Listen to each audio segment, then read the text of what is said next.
All right. Latasha Morrison, welcome to the Beyond Sunday podcast. How are you today? I am well. I am alive. I am here. As people will say, I am here and I am Amen. known Yes. here. Amen. Latasha, you are a diversity expert. You've written some amazing books, Be the Bridge, Mhm, Brown Faces, White Spaces. mhm. And I'm just assuming that you're brought into white spaces to educate people often on this topic. But I wanted to start in a different direction, right? Okay. What's another topic, Latasha, that you love to talk about that people may be surprised by? I love talking about leadership because I think it matters. And I've been in a lot of leadership roles. I consider myself a leader, a bridge builder, and a change agent. I love talking about random things like just I like to know a little bit about a lot of different things. So I love talking about just elephants. Like elephants in the room or actual elephants? Well, elephants in the room, but actual elephants. I think there's a lot we can learn from nature, and I like to watch nature videos. So yeah, so those are some of the things. But I enjoy people. I love people deeply. That is probably why I have been called into this work is because of my love for people. And so those are some of the things that I love talking about. Church health. I've been on staff at 4 different churches, couple here in Atlanta and then in Texas. And so that's where my love for leadership comes, I was brought into a leadership position when I was in my early 20s. So there's a lot to Okay. learn when you don't know anything. And so and I think you learn from even those bad experiences that you have in as you're being led, you can either take on some of that persona or you can learn from it and lead others the way you have wanted to be led. And so that's I would say that's some of the things that I have learned from my experiences. It's just learning to not put the church and a pastor on a throne in your heart, but making Yes. sure God is forever on the throne of your heart. And so I think there's just a lot of wisdom. I think we were talking a little bit before. Sometimes I think a lot of people don't realize when they hear, okay, you were in corporate America and then you were on staff. Like, who old are you? And Right. I don't look like what I remember. But yeah, I've lived a lot of years and all of those experiences have shaped me into the person that I am today. And so and I'm grateful for all of those experiences. So, but I have a major heart for justice and righteousness. And Yep. so whether that is dealing with race, whether that's dealing with human trafficking or whatever those things are, like just and that has been me when I look at the threads of my life since I was a child. That's even people in my family. If you interview people in my family, they would say the same thing. This has always been how I've been wired, and I Yeah. didn't understand it. But now, when I look back, I can see those seeds in me from early on, and I actually got the hand of God on me from early on because I didn't grow up in a Christian environment in the church. I didn't grow up in the church, going to Wow. camp and all those things. I became a Christian in college, so yeah, so Wow. it's been a journey. How has your perspective of racism changed from your early years of not Mhm. being a Christian or a person of faith? And then how did it change from whenever you became a Christian? Is there Yeah. any difference in how you process that topic? Yeah, I think as you learn historical context, you're able to put things together more so, and I would say for me, early on, I was a little I don't I didn't have the words for it, and this is the kind of the thing that we do with our Be the Bridge, like, youth in colleges. I knew something was wrong or knew something was off, but I did not have the vocabulary to articulate it. I didn't have the historical context. I didn't know scripture, and so I Mm, didn't have the formality to put what I was viewing or feeling together. It wouldn't be until I came to college, when I went to college, where I start really seeing, because I took some courses in college. And then you live your experiences, and then you're around different groups of people from various backgrounds, not your same background. And so your world becomes more broad. And then you start really seeing and having discussions and conversations, and you're living in dorms with people that are from different parts of the country. So there's that interaction there, so you're experiencing life in a whole new manner. I remember in high school how the lunchroom was segregated, but it was like the norm, but it wasn't talked about or discussed on why. And so those things that just always existed.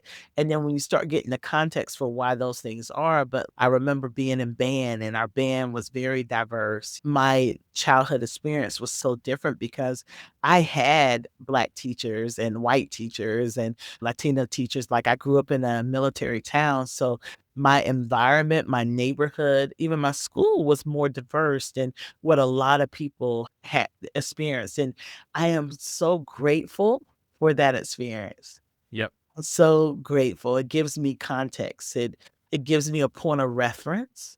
It wasn't perfect, and there wasn't like things were discussed, but I think it set a blueprint in my life on just reality and life itself. So, Latasha, talk to us about your church staff experience. What were the kind of roles? You said you'd been on staff at 4 churches. What were your Yeah. positions? Like, what jobs did you fill? And tell us about those churches. I'm curious. Were those majority white churches? Were they Black churches? Take us through broadly your experience and what you did in Yeah. local church ministry. Yeah, when I became a Christian in college, I became a Christian through an organization that it was started to reach African American students on predominantly white campuses, because the organizations that were there was a lack of people, because a lot of people reach who they are. And so they That's right. don't look outside of that window or that parameter. They're not doing your Judea, your Samaria, the most parts is kinda like, "You look 100%. like me, we got a lot in common, you need to be a Christian," kinda things. And so therefore, I became a Christian through that organization, and immediately through my church experience, got connected with a local church there, and then within that local church, would volunteer, the after school program, different things. And so I moved to Atlanta actually to be a part of a church plant that was happening. And after being in corporate America for several years, probably about 10 years later, I went on staff with that particular church. Okay. And I was hired as what we would call we called it life development director, but it's like your next gen pastor. So everyone from the cradle to the career reported to me. So, like, if it was nursery, elementary, middle school, high school, and college, and young adults, all reported into to the development director. And so Yeah. that's what I did for several years. And from there, that was a predominantly African American church that no longer Okay. exists.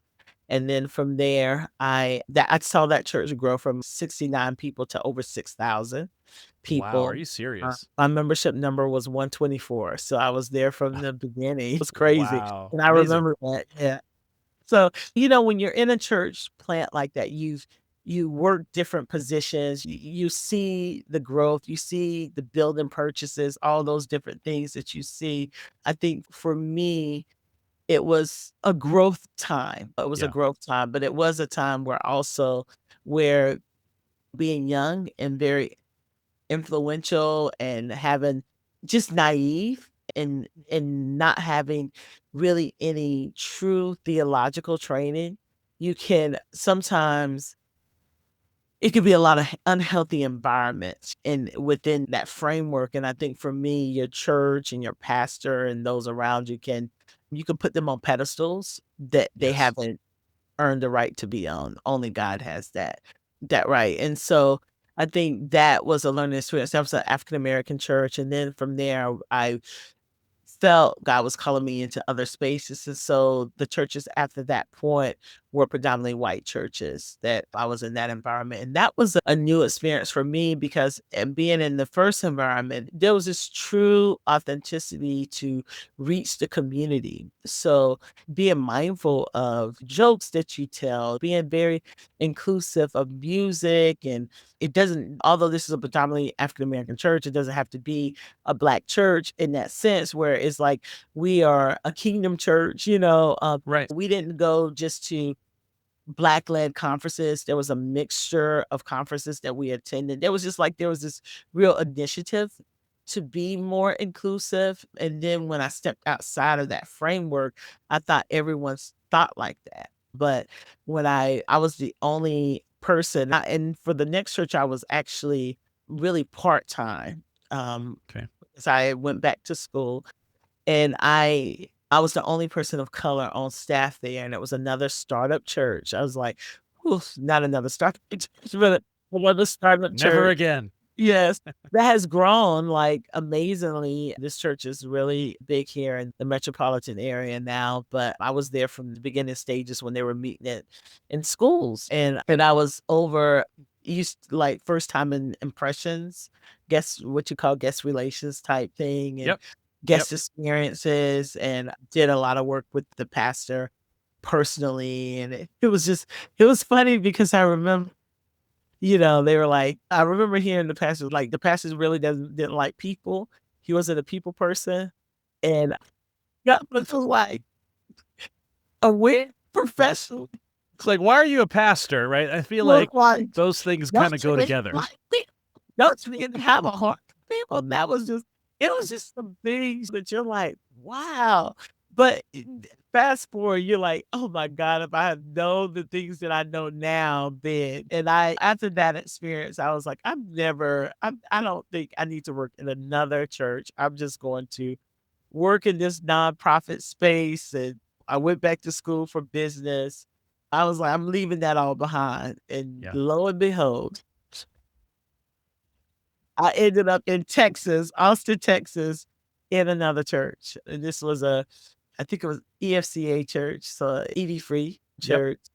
So I ended up in that church. And but all of these experiences, let me tell you, in anything, there's a lot of good, and there's always going to be some bad. Yep. But I would say in these experiences that have shaped me, there was more good. When I think Mhm. about it, it was more good. There were some difficult things, some hard things, but they have shaped me, and I found my voice in the midst of those spaces. And I think it's important to have, when you're on staff at a church, to have friendships and community and mentors that are outside of that space that can really speak into your life. And I can say those are the things that kind of shaped me and helped me. And there were so many incidents. Like, if you read the book, there's a lot of incidents, but then there's also a lot of good incidents too that happen. But like, the one of the main catalytic experiences was a woman at a basketball game telling me that people love their slaves. And that was like, whoa, for That's me. wild. I read that and I was like, are you kidding me? Yeah, that was a catalytic moment for me. And then I think back even to college, and I think this story, sometimes I get the books mixed up. I think I talked more about this in the second book, where, wanting to celebrate Black History Month and did not know that would be like a bad word in my leadership development class that I was in high school, and had no Yep. idea bringing that up, that it would cause such an uproar in our class. But I did, and I was a class officer, and I brought it up, and we didn't have Black History Month, but we had Brotherhood Month. So I tell some of those stories. So although these experiences, they have helped build Latasha Morrison. They were the blueprint for Be the Bridge. They were the blueprint for the book Be the Bridge, for Brown Faces, White Spaces. And so with all, I've learned so much, but with that, I have continued to love it. Like, even seeing the underbelly, sometimes the ugliness, it has not tainted my love and my heart for God's church and for his people. Right. And I make sure that I check myself on that daily with everything that's happening. With everything that's happening. I kind of walk through in my heart, walking through and combing my heart to make sure that there's no indifference, there's no Yeah. animosity, that I keep my heart pure. And sometimes it's hard. I'm human, and some days it's like, yeah, you want to cuss, and then other days, but you can want to cuss and then love at the same time. That's right. That's That's only all human. that's all it is, only human. And Yeah. so yeah, you can get angry, but does that fester into indifference and hate? No, it doesn't. I wanna see everyone come to the full knowledge of Christ. I Yeah. wanna see spiritual blindness eradicated. I wanna see lost souls come to know the Lord. That's right. What do you think, Latasha, is the biggest challenge for majority white churches that want to be more multicultural? I feel like the Woo! desire is it's very good. And I think a lot of churches are attempting to move in that direction. But oftentimes it sort of becomes, well, let's just hire like a diversity hire to sort of Uh-huh. check that off of our list, but we Uh-huh. don't really allow them influence into our culture. Yeah. Um, at least from my observation, that's what it looks like most of the Yeah. time. I think Yeah. Yeah, I think a lot of people, they like the idea of it, but we don't like discomfort, and Mm. we we don't want a lot of times diversity, we want uniformity. And Wow. diversity comes with a different set of views, a different cultural view. You see that happening in Acts, that Paul writing about this as Gentiles are brought into the faith. So you see those tensions. We see it in the Old Testament. We see it also in the New Testament. And so there's nothing new under the sun. And so I think even in a lot of the spaces I was hired in, I think some of it was, oh, this is cool. We have a African American woman, a strong woman on staff, but that strong woman also has thoughts and opinions and a lived experience and wisdom and her personal relationship with the Lord. And so I think that a lot of times with churches, they're not fully counting the cost. They like the appearance of diversity and multiculturalism, but not the work that it entails. This Yes. was like when you look at Acts 6, there are things that happened that could have fractured the growth of the church. And there were ways that those things were handled. And I think in our church environments, if it starts costing us money, or if it starts costing us growth, we're gonna throw those things to the side. And so one thing I tell Wow. people in this work is you have to lead in this work of justice and righteousness as it relates to race relations with conviction. And Yeah. so there's a lot of people that were having this talk in 2020, and they're not here today because it wasn't conviction. Now there's some Wow. people that they started in 2020, and that was a turning point for a lot of people, and they are still digging in, learning, listening, lamenting, leveraging, loving. They're still doing it, and because it came from a place of conviction. Yeah. And that's why I wish I could turn it off. I wish I could put my head in the sand. I wish I could just pick up and go sometimes, because who chooses this? But I am convicted into this work. I am convicted into this work. And so I don't think people deal this. And I remember we do consulting work. And I remember some of the first consulting work when I was starting Be the Bridge, I was doing with the church that I was on staff with. And we were this is when a lot of shootings, like major headline shootings, were happening. Philando Castile, Alvin, all these different ones that were happening. Charleston had just happened like a couple years prior, a year prior. And so all the churches were trying to figure out. There were some churches not even trying to figure out how to address it. They just wasn't saying anything.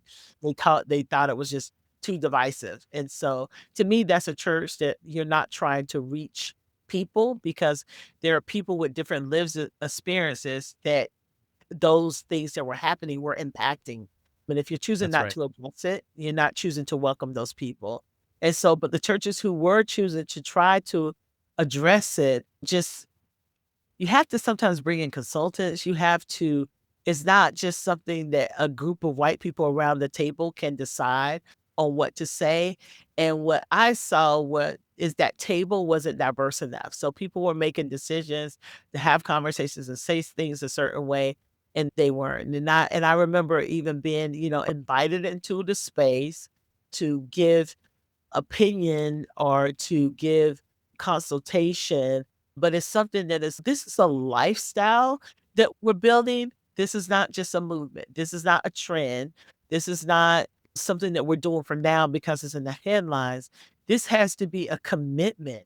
If your mission statement or your vision statement says, I want to reach the community, I'm going to start there. Who is in the community? What does that 5 to 10 mile radius look like? And is that represented here in the church in how you program, in your worship songs? And is it represented?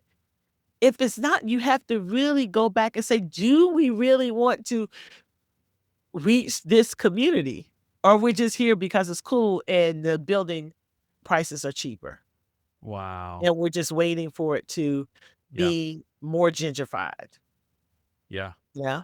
And I see it all the time. I see churches, especially predominantly white churches, in predominantly less resourced communities of Black and brown people, and you go into the church and there's no representation at all, or if there is representation, there's a big economic difference in that Yep. representation. And it's like people are not willing to have these conversations. So my prayer is that until the Holy Spirit convicts you, I don't waste my voices in places like that. I go with a a part of our transformational pathway is that of awareness and acknowledgement. Those are like those first 2 steps. And if you are aware and you acknowledge, then we have something to work with. But if you're Yeah. in denial and deflection, then I'm not wasting energy in that. And so if Yeah. there's awareness and acknowledgement, then we can talk about something. But if it's denial, deflection, then I'm just gonna keep it moving. And that's I'd something I had imagine. to learn. Yeah. I would imagine the consulting work that you do with churches can get frustrating. Or is there a point where that you get in the diversity conversation where it's just a brick wall, that this church or business is just not going to move any further? Do you Yeah. experience that often? Yeah, I experienced that. There was some beautiful people that worked at one of the churches that I was in, and I was on staff, but I made, because of past mistakes that I've made, I said, I am going to do everything I can to speak into this church, to pray for this church, to do everything to pursue and uphold this mission. But at the end of 3 years, because I think it takes 3 years to really kind of shift and move culture, if we are still having the same conversations that we were in year 3, that we were having in year 1, We then haven't I learned know anything. this toiling of this soil is not for me. It doesn't mean that it's not for someone. It doesn't Mm, mean that it's not for someone, but it's not for me, because I know at that point, that's gonna take major leadership shifts that my pay grade is not gonna do. Like, my yeah. pay grade is not gonna be able to change the real things that need to happen in order for this church to shift and move. And so I think but that comes with experience, and you don't know that. So I have a heart for people who are on staff at churches. I wanna be that soundboard, that support. I had people who were soundboards and support for me. That one lady now who's a pastor of a church, she and her husband, at that time, they were on staff at a church, and she said, "I'm glad this is happening." She said, "Now Jesus can be back on the throne of your heart." And I remember that, and her saying that, and I was like, it was like this reality of, man, I have let this church and this pastor take up occupied space where Jesus should have been. And Mm, that right there, that shifted me, and that was, like, in Atlanta, that was, like, the early days, and so that meant every other church that I was on staff with, from that point, that one conversation became like a seated conviction, and I made sure that making sure that I examined that, and I made sure of that, and I think that's just one of the things that is it's just hard, but I do believe that churches that embrace diversity and not uniformity are gonna be the churches of the future that truly grow. amen. Um, because that is the Bible. Yes. That is the Bible. On earth as it is in heaven, and Amen. that is the whole Bible from Genesis to Revelation. God's kingdom and redemption coming, restoration coming to all God's people, all his imago Dei. And so it may feel like this uniformity thing is a thing now, but it's gonna burn because it has to. Yep. It We has we to, because we can't don't get to be Revelation 7:9 with uniformity. right. We don't get to that with any type of supremacy. The only supremacy that anyone should be uplifting is God's supremacy. And Yep. so I think that is the way of the future. And there are some churches around that are doing it, that are doing it well, maybe imperfect, but well. Right. And I think those are where we need to turn our listening ears to. I think it's really different too. We have to look at power dynamics and really have a sense of cultural knowledge and cultural intelligence when we have these conversations, because a Black pastor leading a diverse church, a racially diverse church, is very different from a white pastor leading a diverse church. Why You is know? that? And so you're looking at power dynamics. And Mhm. so even historically, when you're not from what you would say American majority culture, you're in spaces where you have people from different backgrounds. And with that, there's these power dynamics of how we look to white men and white people. There's a power dynamic there. So it's easier because in order to survive and thrive in this world, we have to be flexible. So Right. we've had Black teachers, we've had white teachers, many of us have had bosses. We come from a family where you're told what to do by a Black person because you're a Black person or whatever. And I'm only speaking from my context as an African American, but it's very different in predominantly white space because many white people have never had a Black boss or a Yep. Latino boss.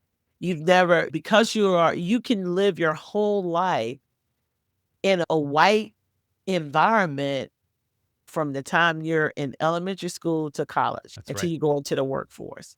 And you maybe never had a Black teacher or a Black boss. That's not the case for most people of color. It's not, we don't live like homogenous lives like that as much. So even if we go to a church that's homogenous, our community, our schools, different things like that, there are interactions that we're gonna have that are beyond who we are. And that's not the case in all with all things. So it's harder for white people to follow a Black pastor or a Latino pastor or indigenous It's pastor. wild. It takes great humility and really uncentering yourself. And there's a lot of dynamics that we don't have time to go into, but I can start breaking down understanding white identity, white culture. There's a whole training that we have Yep. around this to help white people understand their environment and their culture even more in depth. I do believe the next wave will be white people entering into spaces of color, of spaces where they can find liberation, more liberated spaces. I do feel like prior to 20, I would say 2014, there was a big surgence of more people of color being in at predominantly white churches, but with Charleston and all the things that have happened over these last 10 years, there's been a shift. I had a text group of about 20 something friends, and I would say it started during Charleston, but most of those friends now, they were all going to predominantly white churches, like they had white pastors. There's only one friend that is still in a church. Out of these 20 friends, there's only one friend that still goes to a predominantly white church. Most people now are either at a more multicultural, multi-ethnic church, or they're at a predominantly African back in a predominantly African American church. And so Yeah. that shift, there's a reason for that shift because those spaces did not feel safe and they did not Yes. feel seen or heard in those spaces. And but the thing is, here in Atlanta, you can lose a lot of people of color, but most churches are not asking themselves, well, why are we losing so many people of color? Because they have so many people, Doesn't matter. it doesn't matter. Yeah. You know, this, it sounds like what you're saying, Latasha, is this takes some prophetic Yeah. courage on the That's behalf of white pastors to say, we don't care who we're going to offend. yeah. We don't care who's going to leave our space. We don't Yeah. care who's going to stop giving. A lot of times, I think there's a deep seated fear in Yeah. white majority leaders that we're going to lose our giving. We're going to lose Yeah. our funding if we start talking about this or if we start to give away power. Yeah. But there's no beating around the bush. Like, it's going to take that sort of biblical, prophetic courage to say, this is the direction that we're going, Yeah. and nothing's going to stop us because this is what God calls us to. Yeah, I'm with you. But what I'm realizing, David, that courage is not common. Mm. Courage is not common. Boldness is not preferred. This is not a blank statement because we work with some incredible white churches that are being courageous right now, but they also feel alone. They feel alone because there are not a lot of churches that are willing to do that in their community. So they're somewhat isolating themselves. But I think those are the churches that people are going to choose to go to when they're looking for truth, when they want orthodoxy and orthopraxy, when they so it's just a matter of time if they stay the course and Yep. continue to grow and develop and peel back those layers. I think those are gonna be the churches, and we've seen that. We've seen history kinda ebb and flow, like, where Right. things it was at one point, it was shameful to be racist, but now we see the way this pendulum is swinging, some very different things happening in our lifetime.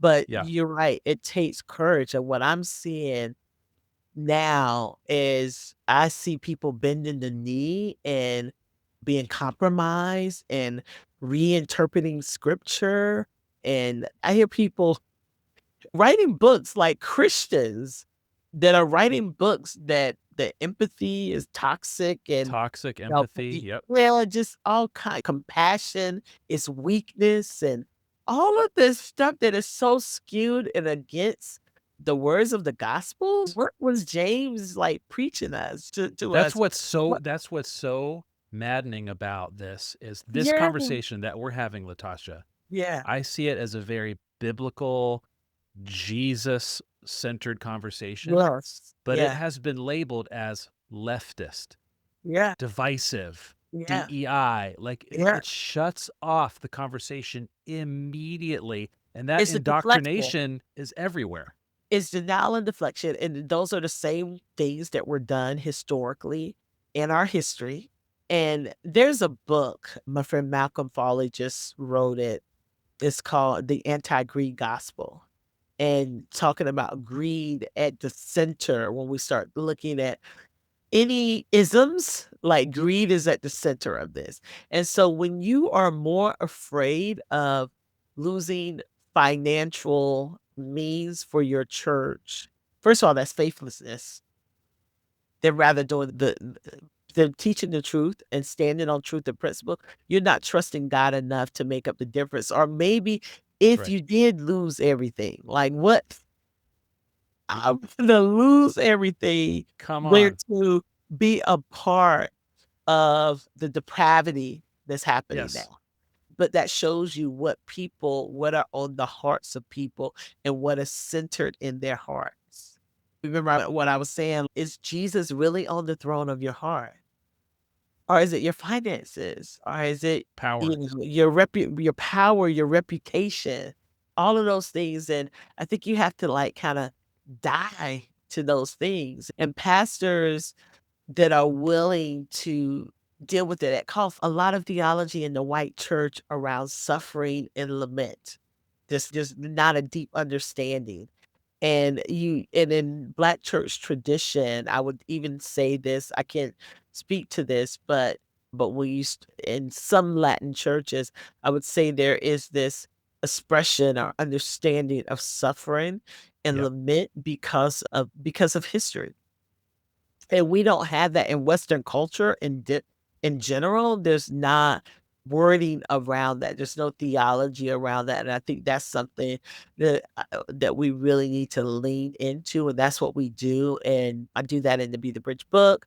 I do that in Brown Faces, White Spaces. This is what we do in our Be the Bridge groups and our trainings and all of that. Giving this understanding of this theology around lament and what that means. And I Mm, think that is important, and really taking people to scripture and giving people historical context, because what I've seen, David, is in these environments, and I'm in the South, like the Bible Belt, like I'm yeah. in Georgia. Atlanta is not Georgia, but Georgia. But Atlanta is a special part of Georgia. But That's right. but the reality there is some Southern ideology here that is embedded within the church. Like the church wasn't on the sidelines historically saying don't enslave people. We have denominational splits over slavery, over Jim Crow, Japanese internment camps, Chinese seclusion acts. Like that is why the Chinese church exists today. You know what I'm saying? So there's a lot of layers there. But what I have seen is when you give people historical context, when you start explaining to people why it's broken and what scripture says, you see shifts. And that is the very reason why history is being attacked. Because when you have historical context, when you start eradicating biblical illiteracy, I'm gonna say that again. When we start eradicating biblical illiteracy, this begins to shift. And that is the very thing that there's fear for. Because in 2020, it was different from the 60s, because in the 60s, you saw people who looked like me out there marching. You would see a few spots here and there. There were some mainline churches that were involved a little bit, but majority of the people that were marching looked like me. But there were outliers. There were a lot of outliers. But when you looked into the crowd, they were blended in.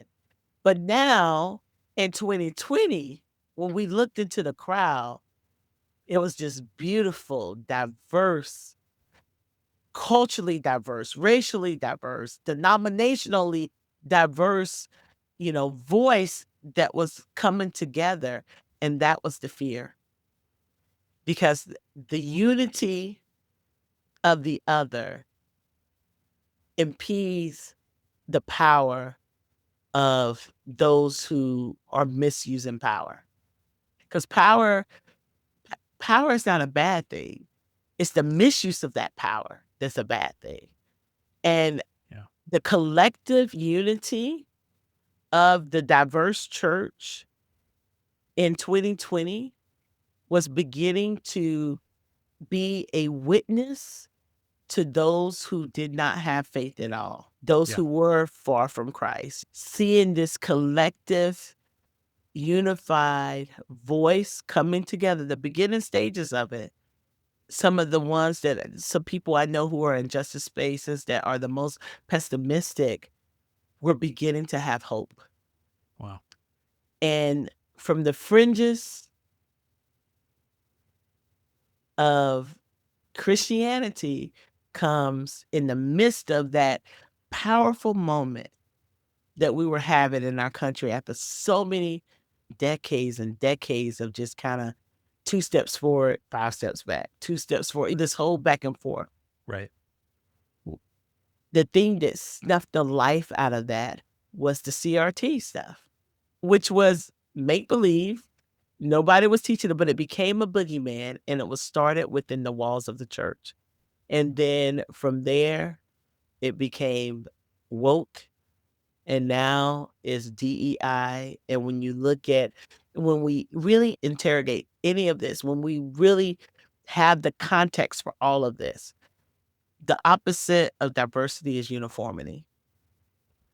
The opposite of equity is inequity. Yeah. The opposite of inclusion is exclusion.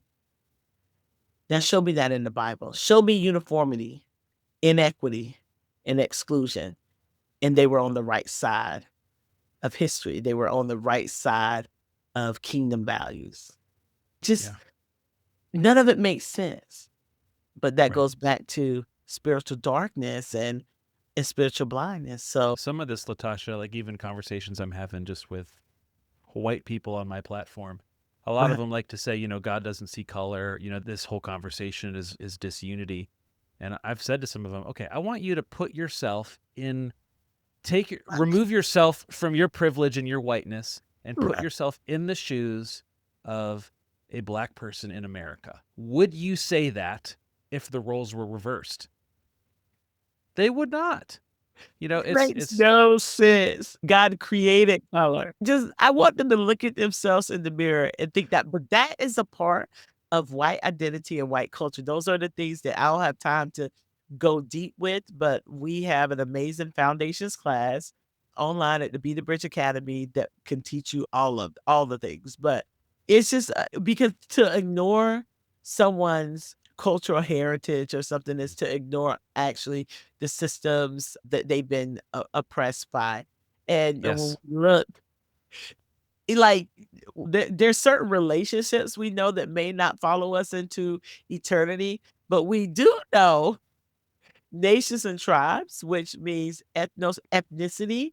Like race is a social and political construct. That's something American made, European, Western made. We get that. But ethnicity, nations, like that is kingdom language. And Yep. English, there probably won't be English in eternity. Like English, like Jesus doesn't speak in English. The layers of that and how we think is just is like funny but not funny because those are real things that people think. And when I Right. hear that means that those people have not done any work. They Yeah. haven't they don't have a broad bench of friend.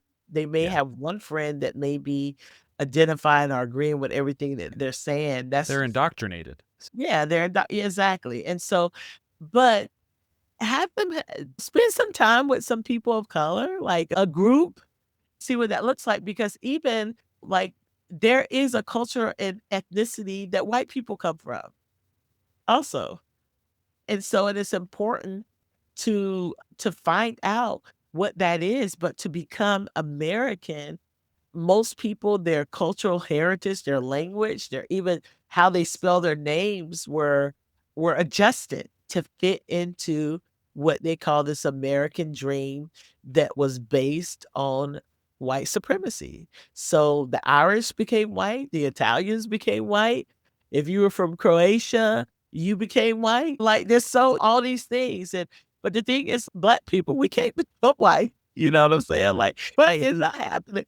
Indigenous people over Neither do you want that to happen, yes, right? exactly, and there's just certain groups it's just not gonna happen. But there's beauty in our differences, and that's the thing that we have to realize and Yeah. see there's so much beauty in our differences, and so we want to see color. We need to be, as I talk about, color caring, color brave. We like color is beautiful. Just imagine let's just talk about the basics.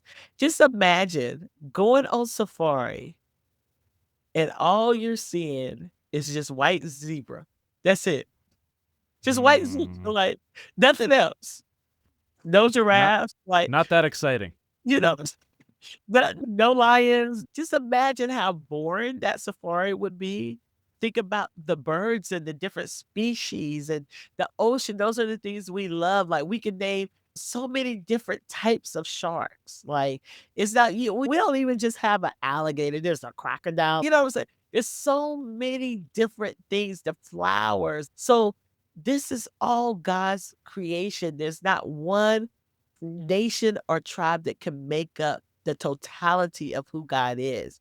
It I takes love that. every nation, every tribe, and when you look at the vastness of of this world that God has created, there's diversity in everything. So diversity has been on the heart of God since the beginning in creating the light and the darkness, the moon and the sun, all of these things that we can go on and on. And people just don't think critically. And this whole idea of the church's complicity in racism is so hard for people to come to grasp with. Yeah. But I think there is no way for us to move forward Oh, yeah. in a healthy way without reckoning with Yes. that. The They're challenge, powerful. though, Latasha, and this, as I was reading your book, this like almost this rage was welling up inside of me, this Mm, sort of tendency to erase history or to yeah, whitewash history or yeah, to erase Black history. yeah, You know, you talk about the Tulsa race riots in yeah, 1921, and I was just at an airport recently, and I picked up a book on that because I never heard yeah, about this, and yeah, it sounds like you never even heard about that growing up. yeah. Like why? There's so many Why? of 'em. Tulsa was only one. Tulsa was Yeah, There's but so I'm like, many. I Yeah, don't.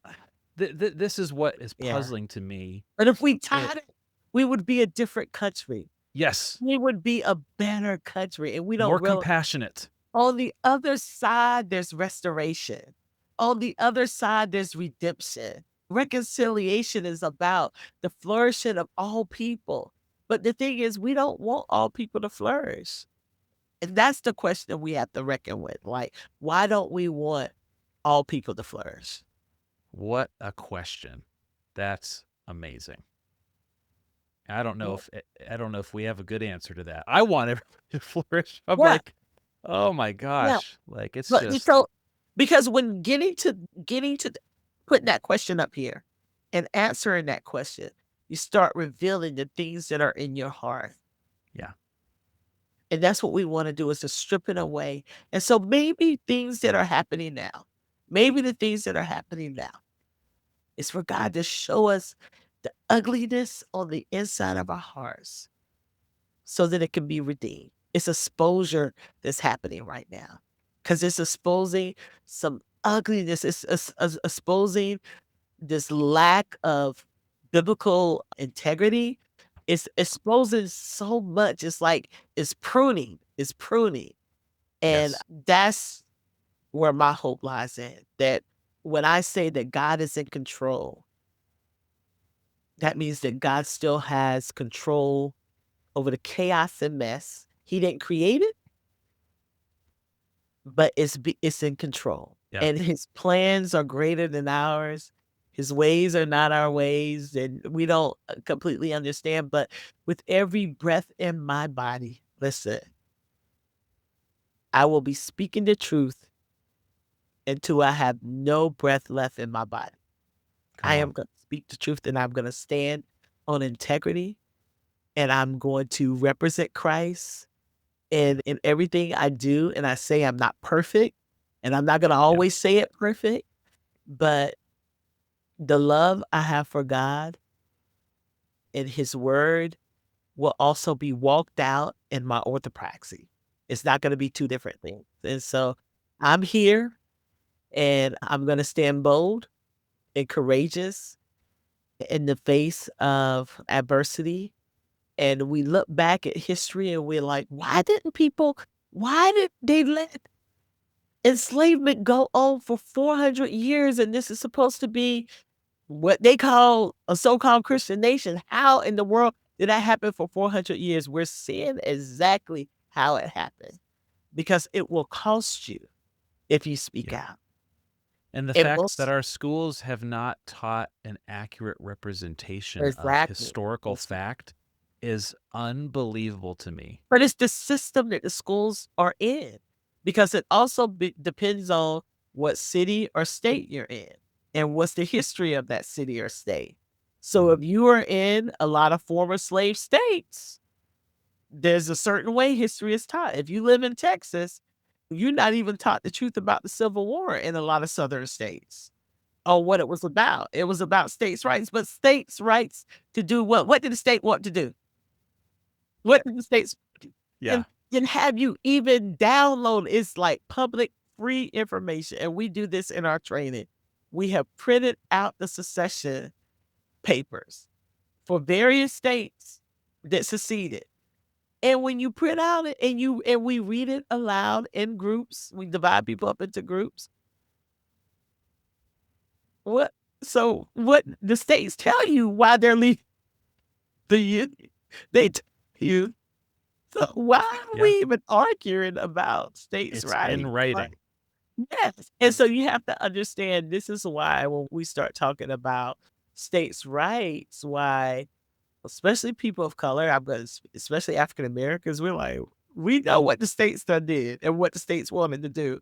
And Right. so it was the federal government that in many cases saved us, but we haven't learned from our history. And we can take a direction from a lot of countries who teach their history. I talk about Rwanda a little bit. All these countries are very imperfect, but we don't have no right to say anything about any country. Never Wow. again. No. Your books haven't been banned yet, have they, Yes. Latasha?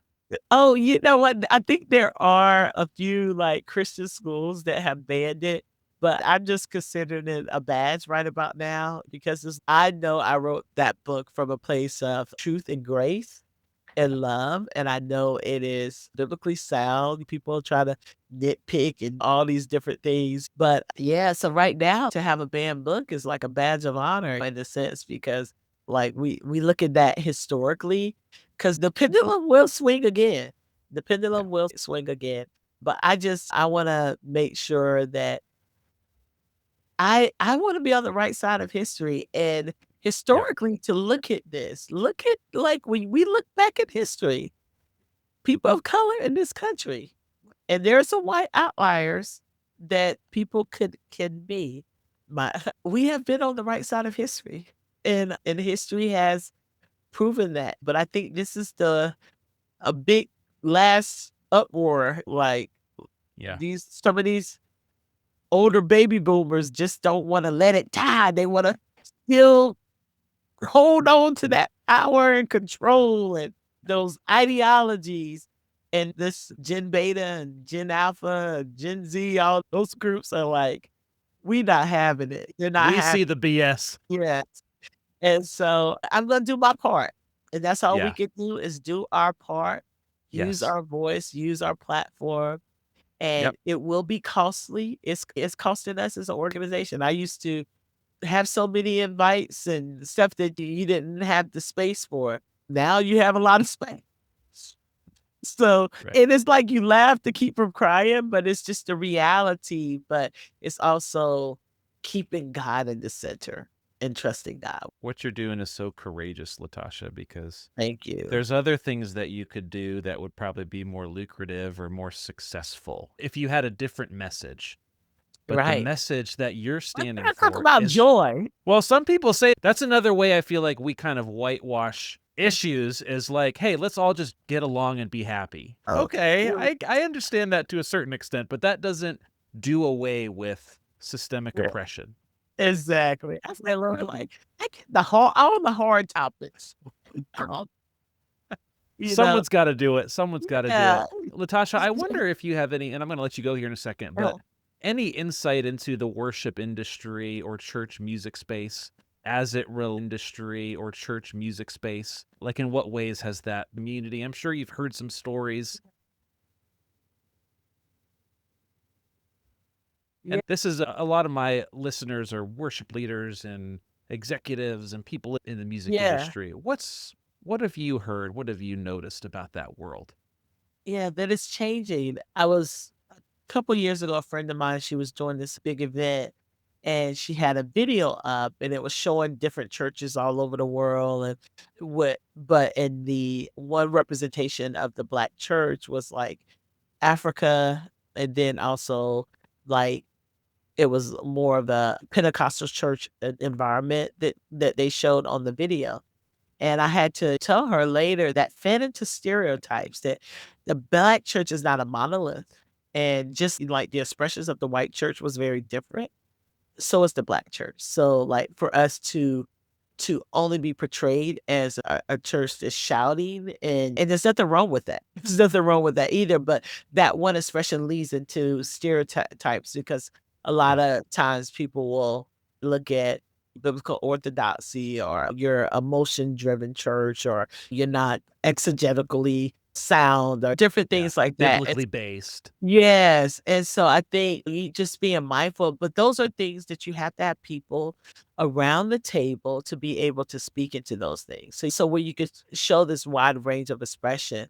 But I would say having one of the things I loved about the Black church that I was a part of, we did gospel music, CCM, country. We did everything. Like, and I believe we were on the beginning phase of those things. So we had a choir and a praise team, but then we also had young adults that were doing spoken word. They were doing spoken word at Passion during that time. They were some of the first Yeah. groups that were doing like spoken word cafes. We used to do covers and change covers. Like, we were doing a lot of, I would say, culture, like changing, shifting type things, and how we were thinking to draw people. And I know there's probably even word with what I just said with draw people to what, like, I can integrate that a little bit too. But I think there is so much expression that because of that being in different environments, there's an appreciation I have for those different environments. When I was in a predominantly white environment, at first it used to irk me that they wouldn't lift their hands or wouldn't clap, or you couldn't say hallelujah. Yeah. It would irk. But it was just what I learned is that there's different expressions as it relates to our worship, and that sometimes it's vertical, but other times it's horizontal. And you need vertical and you need horizontal. And I know in most cases, like culturally, collective cultures, we worship a lot horizontally. And I know Western culture, individualistic cultures worship more vertically, but we need a mixture of both. And then we That's so need good. music.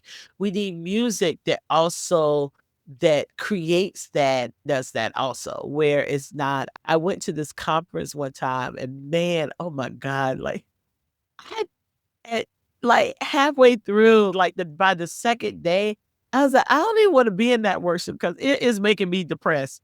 I was like, "Can we talk about what the Lord has done?" Like, it was like the depravity. Oh my God, but it's so funny how people believe in the depravity, but don't believe in systemic racism. That thing right there is, Wow.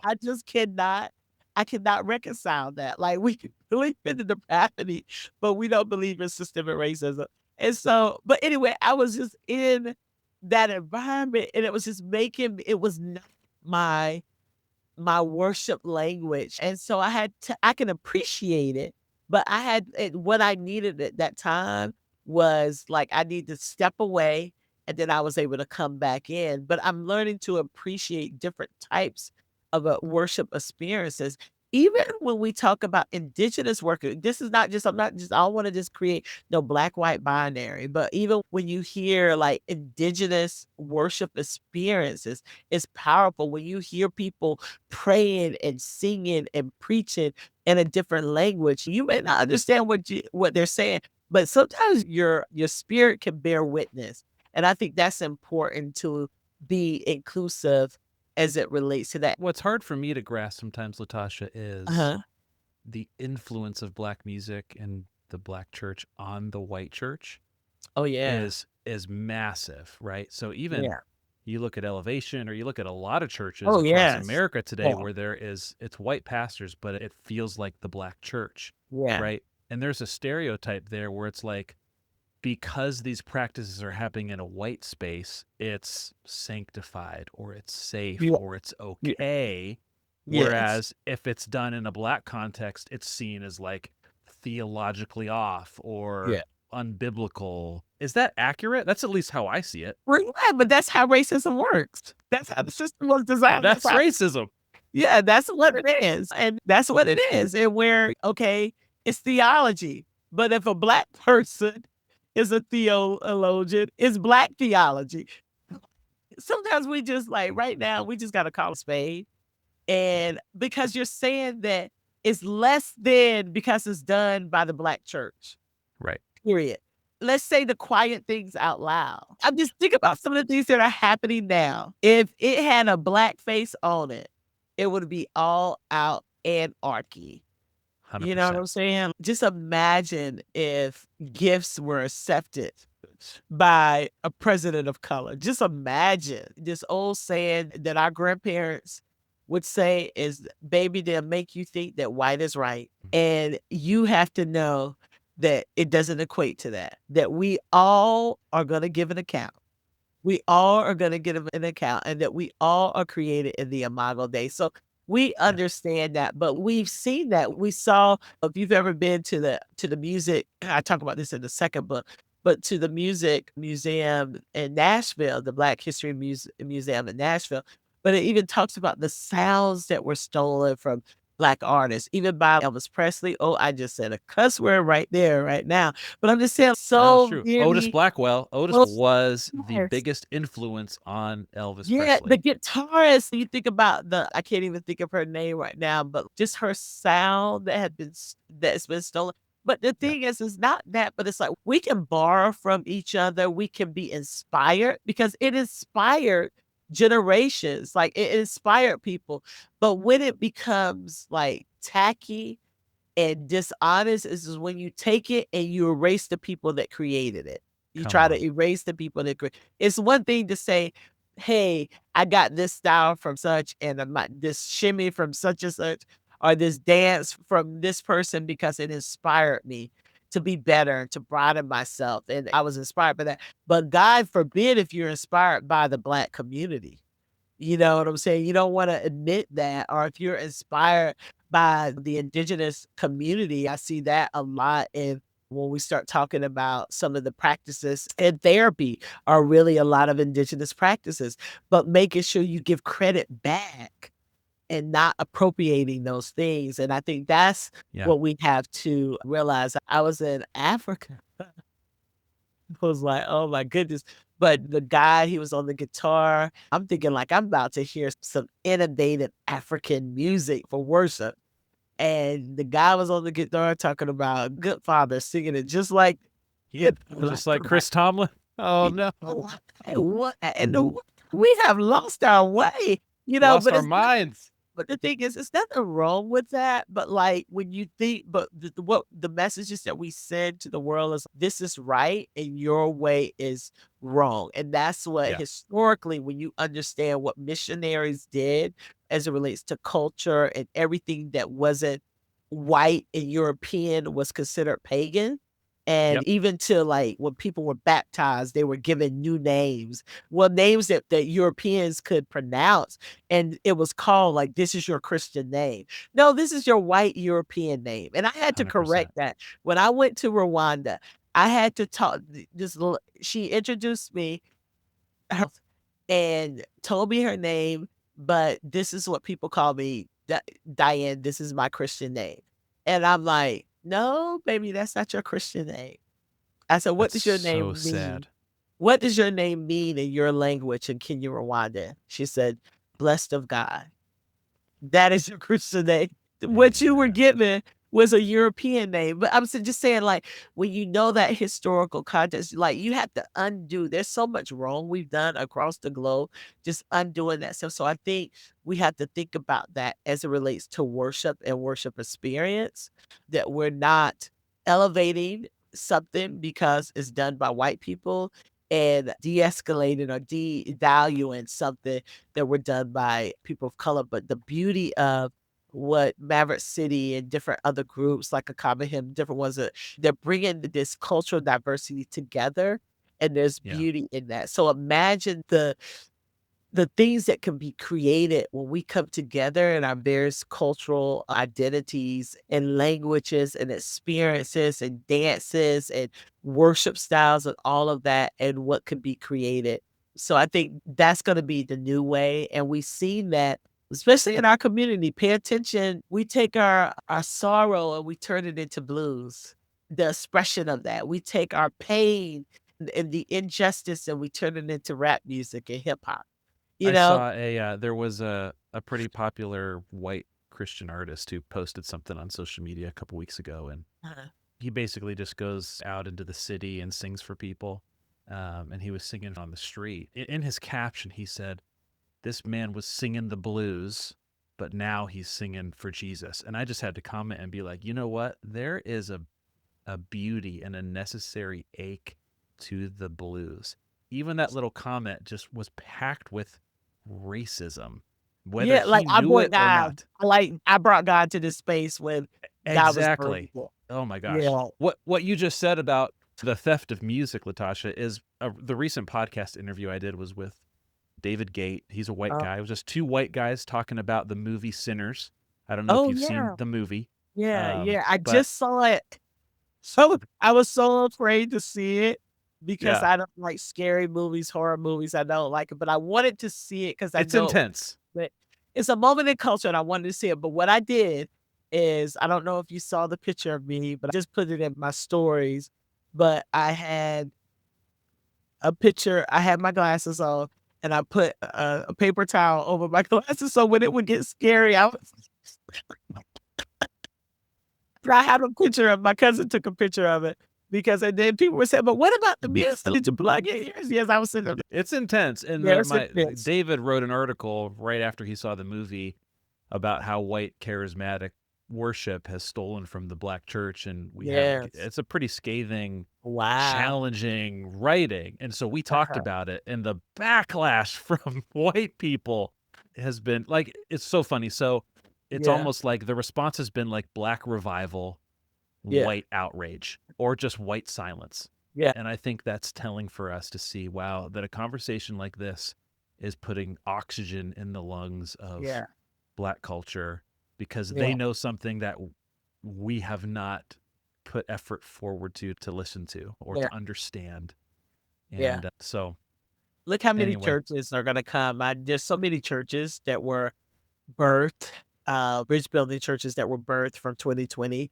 There's so much music and groups and like a Maverick City that came out of that pain and that need to see a bridge. And so I'm just expectant as far as what will happen as we're facing challenges globally and in our country, like what will God stir in the heart of his people? And so yes. and we just have to continue to call out like you did, like you were saying, like you saw that and you were like, "What in the world? Why would you say that?" Like, just call it because some people are not thinking. They don't think in context. They're Nope. in their little bubble and they don't think outside of that bubble, but sometimes it takes someone to shine the light on that for them to understand and to plant a seed of conviction, and then it takes root because everybody doesn't get it the first time.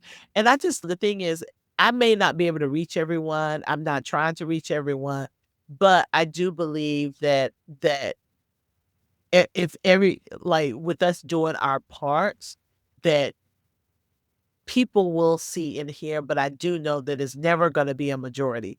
It's always going to be a remnant. It's the gospel spread through a remnant. Yep. And we are here because of a remnant. And so I do know that we're not going to ever convince everyone. And the church is at its strongest, it seems historically, when it has been marginalized in this sense, because we look at, I'm not going to go too deep into this, but when we look at even the Reformation and look at who was not there, then we look at this period of Jim Crow and enslavement and what it produced as it relates to the Black church, the Chinese church, the Latin church, all of those things that were not present and a part of this as it relates to the Reformation are part of the body of Christ now. So it's just like God has a way of redeeming and restoring. And I know that we are, everything that we're experiencing now will be redeemed and restored. And we know how the story is. We Yep. know how the story is. So I'm just like, people better buckle up and get it now because in one way or the other, you're gonna get it. Yeah. And so hopefully I don't want to see my brothers and sisters deceived. And so that's Same. why we're gonna keep telling the truth and writing the truth and speaking the truth and podcasting the truth and singing the Come on. truth. That's right. And, uh, Yeah. so Latasha, this has been unbelievable. I've learned so much today, and I'm so you're grateful for you and your work.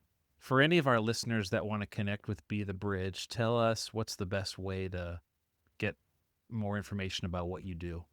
Well, yeah, you can go to beathebridge.com and there's information there. Like I mentioned, we have academy, we have trainings because these are sound bites that you're getting today. But if you are Yeah. someone that you don't understand and you really want to lean into this conversation more and you want to grow and you want to be connected to all of your brothers and sisters, we have an academy. You can follow us on social media. We're on all the social media platforms. We're not on X, but we're on all the other social media platforms. You can follow us there. You can follow me at latashamorrison.com. And for starters, you can purchase the Be the Bridge book. And so that gives you a glimpse of the cornerstone of our organization and the heart and mission of who we are, what we do. Amazing. So good. Latasha, thank you for your time today. Thank you so much.